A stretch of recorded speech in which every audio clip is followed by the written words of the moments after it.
Hey everyone, it's Annie with Suitcase and a Dream Travel, and I'm here because we're only 2 weeks away from the world's premier Halloween event, Halloween Horror Nights at Universal Orlando Resort in Orlando, Florida. This year's event is taking place on select nights from September 6th through November 2nd, and is bringing back that 80s vibe with 5 scare zones and 10 terrifying haunted houses. 6 of which are based on some of your favorite horror movies, such as Stranger Things,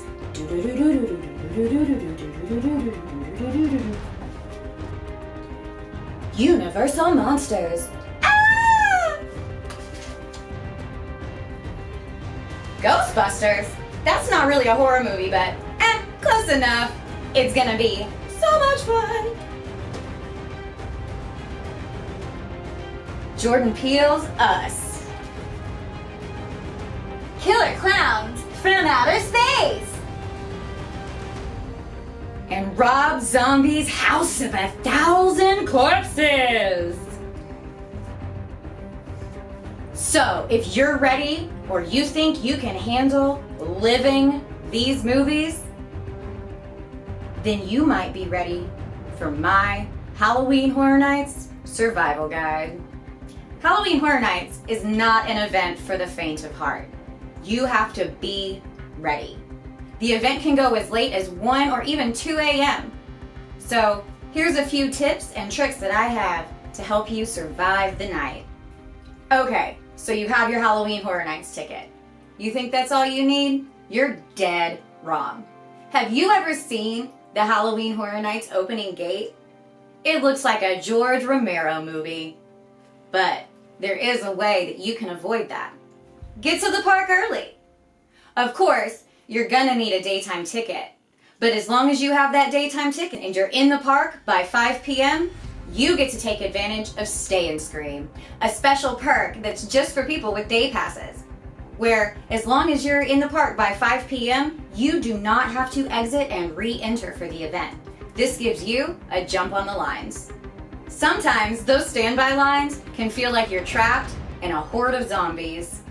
But you can escape the masses with express passes. Make sure that you purchase yours before you arrive because they have been known to sell out. Express passes give you a shortened wait time at every house in the event. So once through at each house, and you don't have to wait in nearly as long of a line. It really saves you a lot of time, and if you only have one night, it's the only way that you are going to be able to see all the houses in the time that you have. So express passes are highly recommended. Top tip, make sure you jump on that. As I mentioned earlier, this event goes out pretty late, sometimes until 2 a.m. So you're gonna need a place to crash. And of course, the best place to stay is going to be on Universal property at one of their resorts on site.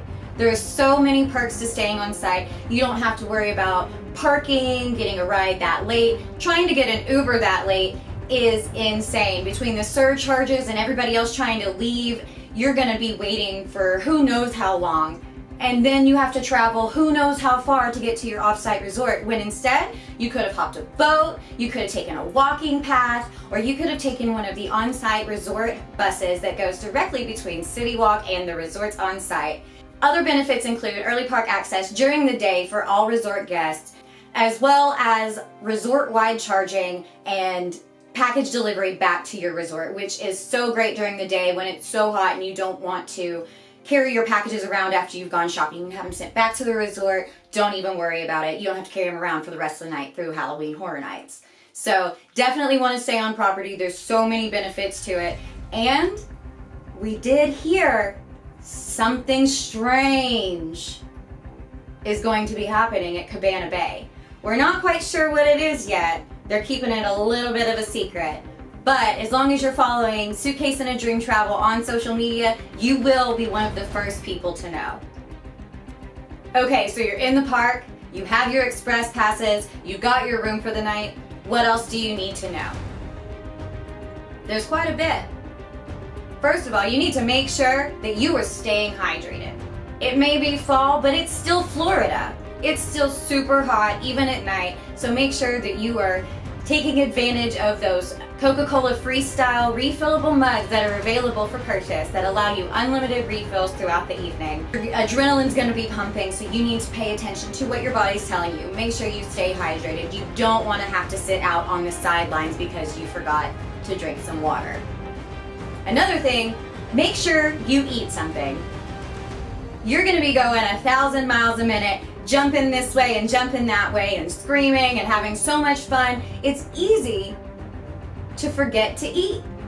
You wouldn't think so, but it can be. And next thing you know, you are hangry. And even though it's Halloween Horror Nights, you're not the scare actors. You shouldn't be hangry.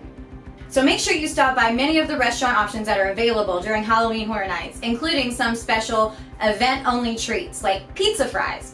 These things are amazing. They have a cult following because they're only available at Halloween Horror Nights. And this year they're bringing in a second option, s'mores fries. Sweet potato fries with marshmallow, chocolate, and graham cracker crumbs. That sounds so good. I cannot wait to try them.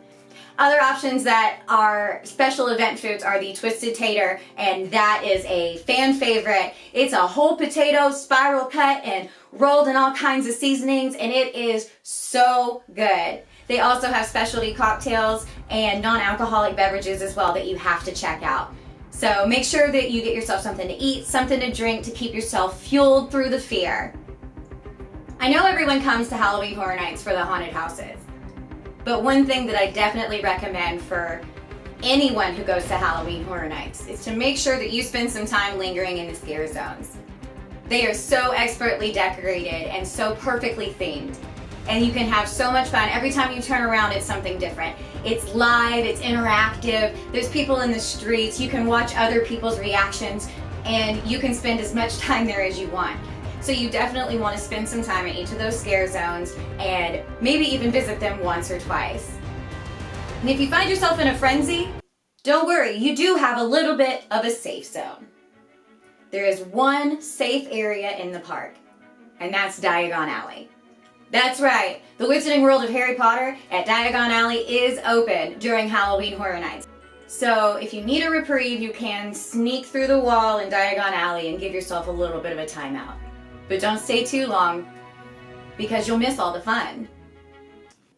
Halloween Horror Nights is full of lots of dying things. Don't let your phone be one of them. Make sure you bring a portable phone charger or battery bank so that you can plug your phone in, because there are so many things that you're going to want to take pictures of. As well, on the Universal Orlando Resort app, there's going to be a Halloween Horror Nights game that's in the app that's interactive through the park, where you can gain points, earn badges, and get on a leaderboard. So make sure that you have the app downloaded, make sure you have your phone charged, and make sure you bring that cord and battery bank, because you're gonna want your phone the whole time.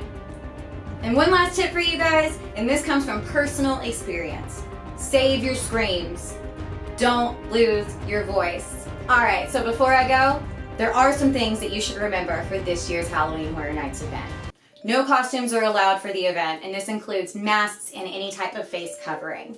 Again, without a day ticket, you have to wait for Universal Studios to reopen, which the event actually starts at 7. Sometimes they let you in a little early, but you will have to wait if you don't have the day ticket.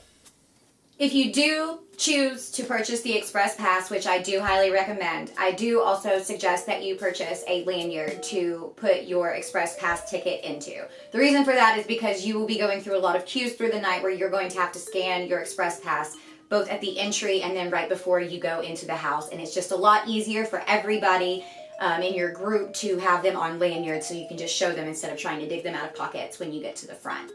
And also at the houses, there is no food or drink allowed. You are allowed to bring your food or drink into the queue lines, but you have to finish them before you get to the front of the house. Otherwise, they will make you throw them away. There is no filming or videos allowed in any of the houses. This includes GoPros or cell phones or even tiny little pin cams. You are not allowed to have cameras in the house. No glowing accessories like these are allowed in the houses. So I did purchase these at Halloween Horror Nights, but when I went into the houses, they made me turn them off. Halloween Horror Nights is strongly suggested for 13 years and older. There is no rule disallowing children under the age of 13. It is just a suggestion.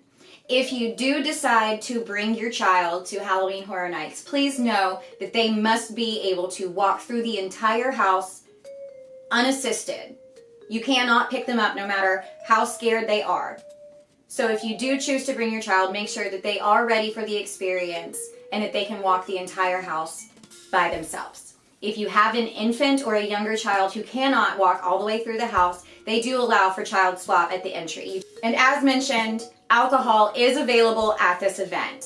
Just pay attention because people can get clumsy and you don't want to accidentally get injured because you didn't see somebody coming who might not have been a scare actor. It's a fun time. Make sure you have fun, but be responsible. Have fun at this year's Halloween Horror Nights, and see you in the fog.